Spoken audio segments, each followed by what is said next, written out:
Okay, now we're talking about cleaning. So there's two types of cleaning solutions. There's the PBW and the Star Sand. And the PBW is used to basically clean the items that you're going to use, and the Star Sand is to sanitize so that no microbes can attach themselves to the wart. And so it recommends a 1/4 cup of PBW per 5 gallons, and this is the bucket that I'm going to be using to ferment in. And then when I'm done fermenting for a week in that bucket, I'm going to transfer it to the carboy and let it ferment for another week. So I'm not going to clean the carboy just yet, but I am going to clean the bucket, which I've already put the solution in, and I'm adding all the things that could come in contact with the beer with the wort, including the thermometer, the lid, the I forget what it's called, this thing that allows the gases to escape, the all the pieces of the siphoning, and the spoon, and the thief. So that's pretty much it, and it's in water that I've heated up to above 100 degrees. So that's going to be the solution that cleans it, and then I'm going to sanitize all that when I'm ready to use it. But it says to leave it for 25 to 30 minutes. I'm also going to sanitize or clean the copper tubing for the chilling and the stainless pot, which I'm going to do next. So I'm going to clean all of that and then sanitize it. So I'll stop here. So the directions for the Star Sand, the sanitizer, is 1 ounce for every 5 gallons, so I really don't need a whole lot, because I'm going to just sponge clean everything, and it just needs to be wet when you're you just leave it and it stays wet for a while, and basically it cleans the items. So that's about 1/8 of an ounce, just a little bit more just to be on the safe side. And it also says to rinse your items with the same temperature that you use for the PMW.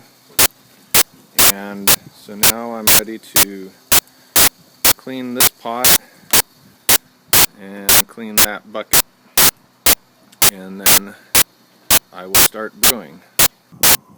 Temperature up to... Okay, so the steeping is done. Now I'm just heating up these bags of malt extract to get them a little easier to pour into the kettle. I'll also need to add some water, so it calls for 2 to 3 gallons of water. I've already put in 1 1/4. So after I add the malt, I'll see how much more water I want to add at that time.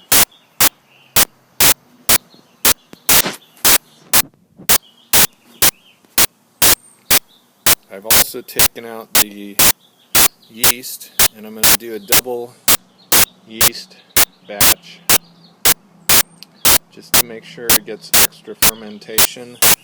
I took them out from the refrigerator maybe about half an hour ago, It says to take it out 2 to 3 hours before, but I didn't get around to doing that, so hopefully the sun is warming it up, and then just follow the instructions and shake the yeast, and then as soon as the boiling is done and I cool down the wort, then I'll be adding the yeast. Okay, this is what it looks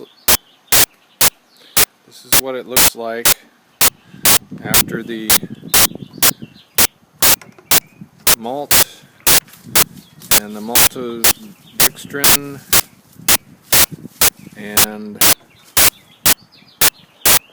basically 2.5 gallons of water, and it's starting to boil.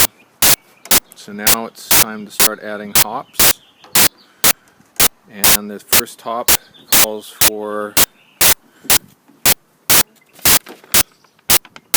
the cluster hop for 60 minutes. 1 ounce of cluster. And this is 1 ounce of cluster.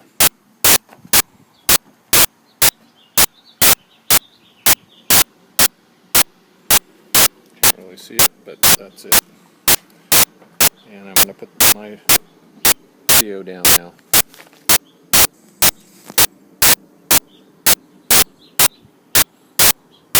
And it's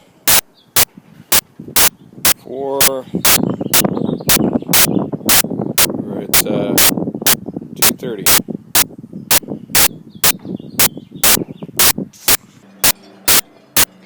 Just added the Centennial and Columbus 15 minutes from the end of the boil.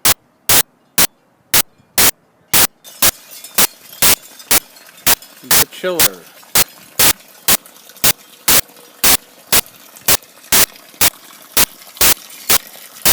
Into the plants.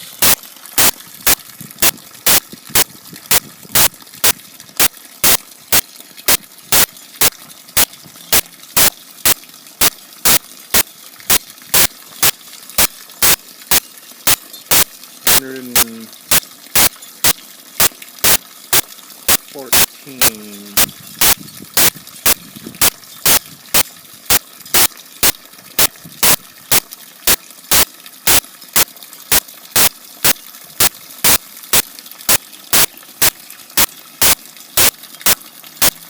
And 16.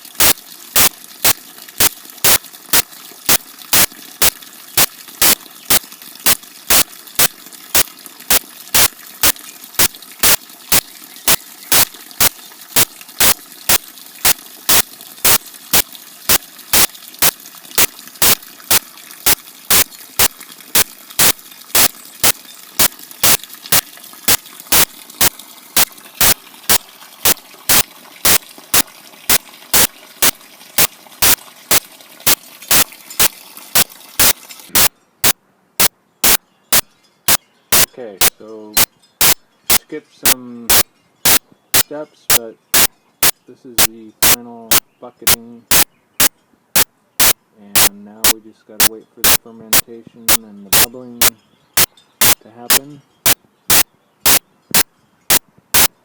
And this is the pre-fermentation reading.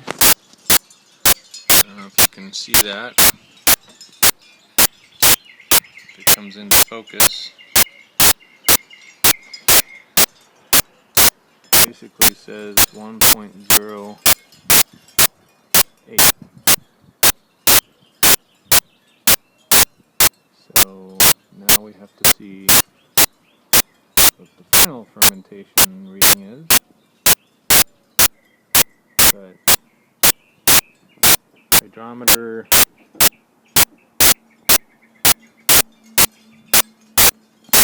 right now